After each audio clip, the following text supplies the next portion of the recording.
Welcome to K Zone. வணக்கம். இன்னைக்கு நம்ம இந்த தொகுப்புல பார்க்க போற மிஸ்ட்ரி இருக்கே, இது ஏதோ காட்டுக்குள்ளேயோ இல்ல ஆழக்கடலுக்குள்ளேயோ ஒளிஞ்சிருக்கிற மர்மம் கிடையாது.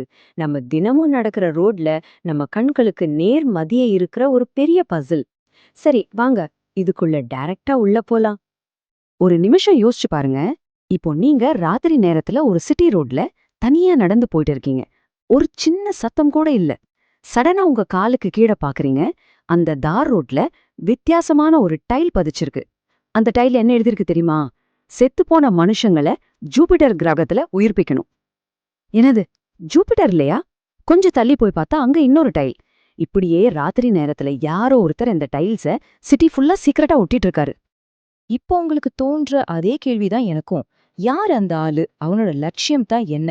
இது உண்மையிலேயே ஏதாவது அறிவியல் ஆராய்ச்சியா? இல்ல ரகசியமா செயல்படுற ஏதாவது கல்ட்டோட திட்டமா? இந்த கேள்விகளுக்கு பதில் தேடிதான் இப்ப வரைக்கும் பல பேர் மண்டைய பிச்சுக்கிட்டு இருக்காங்க. பகுதி 1. அந்த 4 விழுகைகளை புரிந்து கொள்ளுதல். இது எப்படி ஆரம்பிச்சதுன்னா 1980ஸ்ல அமெரிக்காவோட பிலடெல்பியா சிட்டில தான் முதல்ல இதை பார்த்தாங்க.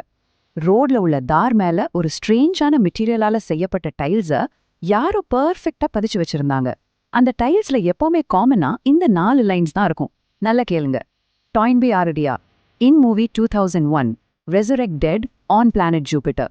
கேட்கும்போதே ஏதோ சயின்ஸ் ஃபிக்ஷன் படத்துல வர மாதிரி இருக்குல்ல? ஆனா இது நிஜமா நடந்துட்டு இருக்கிற ஒரு ஷாக்கிங்கான விஷயம். இந்த க்ளூஸ கொஞ்சம் தெளிவா டீகோட் பண்ணி பார்ப்போம். டாயின்பி அப்படிங்கிறது ஆர்னால்ட் டாயின்பீன்னு ஒரு வரலாற்று ஆய்வாளரா குறிக்குது. அவரோட ஐடியா என்ன? அதுக்கும் ஸ்டான்லி குப்ரிக் எடுத்த அந்த ஃபேமஸ் சயின்ஸ் ஃபிக்ஷன் படமான 2001 அ ஸ்பேஸ் ஆடிசிக்கும் என்ன சம்பந்தம்?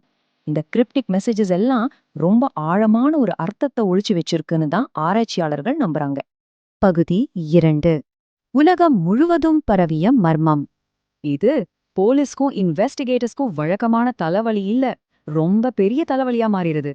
ஏன்னா இருட்டுல தான் இந்த முழு வேலையும் நடக்குது. அந்த டைல்ஸ ஒட்டுற மனுஷனை யாருமே பார்த்ததில்ல. ஆனா ஆச்சரியம் என்ன தெரியுமா? அமெரிக்கால மட்டும் 20க்கும் மேலான சிட்டிஸ்ல இந்த டைல்ஸ கண்டுபிடிச்சாங்க. ஒரு மனுஷன் எப்படிப்பா இவ்ளோ இடத்துக்கு போய் சீக்கிரட்டா ஒட்ட முடியும்? இது லிட்ரலி ஒரு மாசிவ் ஸ்கேல்ல நடந்துட்டு இருக்கிற ஆபரேஷன்.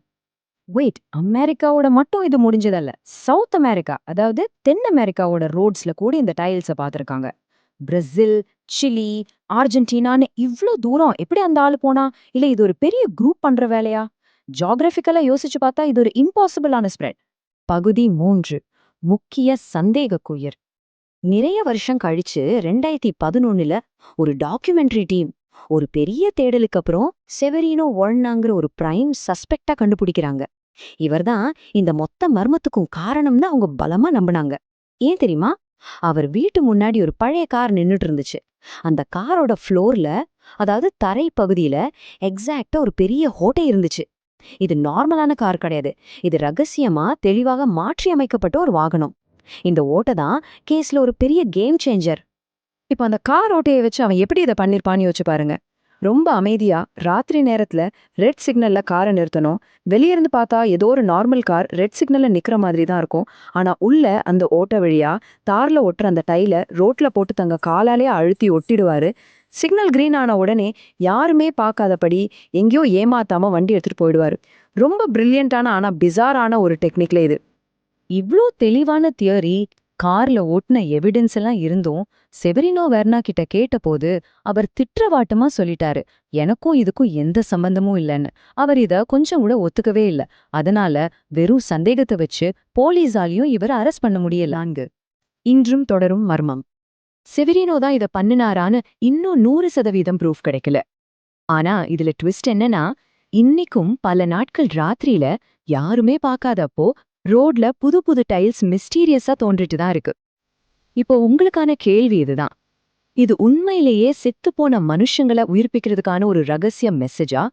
இல்ல ஏதோ ஒரு பைத்தியக்காரனோட வேலையா? இத பத்தி நீங்க என்ன நினைக்கிறீங்கன்னு கண்டிப்பா யோசிச்சு பாருங்க. இந்த தொகுப்பு உங்களுக்கு பிடிச்சிருந்தா இன்னும் இது மாதிரி நிறைய மர்ம தொகுப்புகளுக்கு சப்ஸ்கிரைப் பண்ணுங்க. நம்ம அடுத்த ஒரு பிரம்மாதமான தொகுப்புல சந்திப்போம்.